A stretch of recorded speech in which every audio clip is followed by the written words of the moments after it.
आशा की किरण। હિન્દુસ્તાનમાં જન્મેલી કોઈ વ્યક્તિ સામાન્ય હોય જ ન શકે.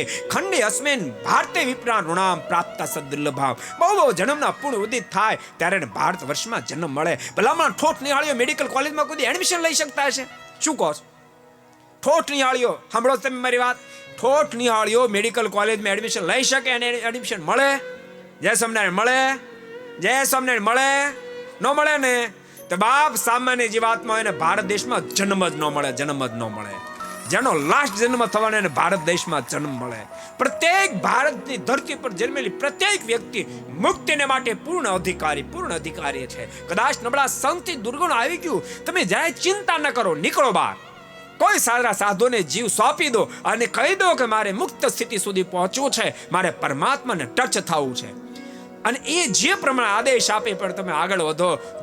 જોતાની અંદર બાપ તમે સ્થિતિને પામી જશો. જેને માટે આ મનુષ્ય દેહ આપણને ઠાકોરજી આપ્યો છે એ સાર્થક થઈ જશે. ભૂલતા નહીં.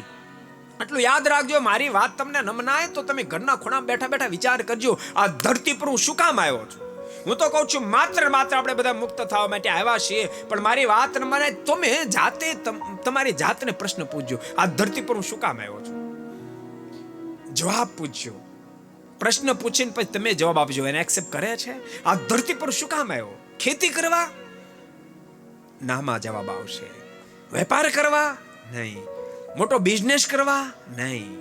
છેલ્લે પૂછતા તમે પૂછ્યો તો શું ભગવાન ભજવા માટે આવ્યો?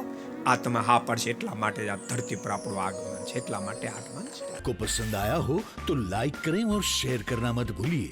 सब्सक्राइब करें सरदार कथा चैनल को और बेल आइकॉन पर क्लिक करना मत भूलिए लेटेस्ट वीडियो सबसे पहले पाने के लिए.